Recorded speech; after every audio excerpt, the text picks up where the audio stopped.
no shoes on. Hello folks. There's nothing to do on the bikes because there's no parts turned up, so I thought we'd do a slightly different video today, which I've already filmed this bit once, but no sound because somebody forgot to switch on the microphone. Anyway, what I thought I'd do is I found some old riding footage of the GS850, excuse me, that Craig has now turned into the sticker bike. From basically before I started badly converting it.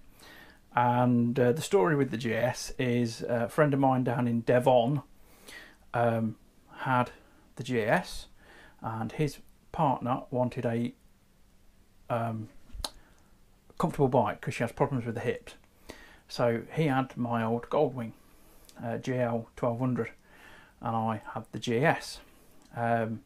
Now he had the GS in the bike shop because he bought it with a rumble and thinking it was a clutch basket, and it turned out to be a crank bearing, so it went back in the shop, had an engine rebuild.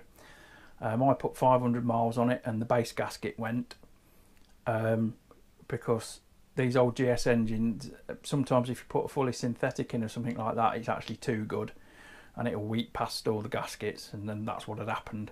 So I rebuilt the top end, new gaskets and what have you, and used mineral oil, a fine mineral oil, because that was what was about when the bike was built. And it didn't leak after that. Well, I say didn't leak, they have some inherent leaks from like the half moon seals in the cam covers and stuff like that, but you know, you have to put silicone in there. And these Kawasaki's, the ZX10's the same. On the side covers you need to put a bit of silicone in.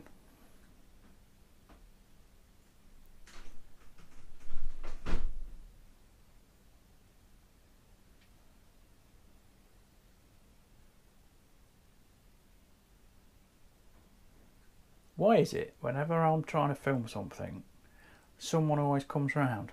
My uncle's just come round from next door and shut the door. Whether there's a storm coming, I don't know. It's Devon, and we get wet in our. My back entrance gets wet if it rains, so he's probably just come to do that. Bless him. It could actually be raining now. Actually, come to think of it. Anyway, I'll probably edit this bit out. No, probably not. Anyway, I rebuilt the top end of the GS, toyed it around for a while, and I found some old riding footage of when me and Mrs. Shed on her bike went to the Super Sausage, and there's some more footage of when I was on my own, and I'll put some photographs up as well so you can see the GS pre-Doghouse. Because really there's nothing else to do on the bikes and stuff. No parts have come. But what I'm thinking of doing with the ZX next, I'm really happy with the clutch line, is order the same company's brake line kit. And these come from Northern Ireland, and there are Hell lines, but they actually make them at this place. So they do, I think, 2 full-length brake lines for the front for about 40 quid. And I've seen kits out there using Hell lines which are more. So, you know, how that works out, I don't know. So I think I'm going to replace the front brake lines because they're as old as the bike. The back brake line I don't use so much, so eventually I'll probably replace that, but that's not a biggie. But the peace of mind, I think I'm going to do the front brake lines. So I'm going to do that. Rosie the Rover news.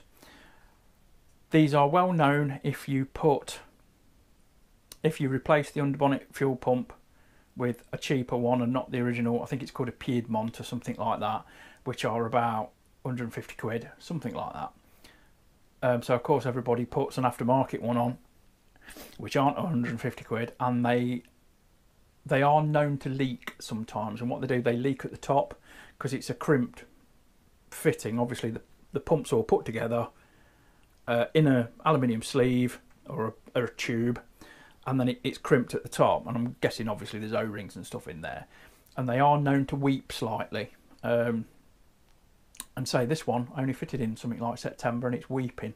So I cleaned it the other day with some brake clean and all that lot, because obviously when the car's not switched on there's no pressure there, so it's safe to work on. And I put some silicone around it, you know, our favourite tool, and I've now run it about a week with the silicone on the top, and it's bone dry. So that might have cured it, and it's got a 2-year guarantee on it. So if I do have problems with it, I could swap it for another one. But you know, it's only been fitted since September. It's now just July. So is it going to go again in sort of, you know, a year? Or is it worth just forking out for the Piedmont one? Anyway, that's by the by. So enjoy the video, enjoy the rest of your weekend. This will probably be going out sometime Saturday evening. And then hopefully it won't be too long before the tensioner comes in, but potentially it could be another month. But hey, we'll find something to do. There's always stuff to do. It's just that the weather's been cack today. And you know, I'm not crawling around in the wet, and I've got nothing to do out at the shed. So it is what it is. So enjoy yourselves, whatever you're doing, and we'll catch up later. So I'll say bye bye, children, bye bye.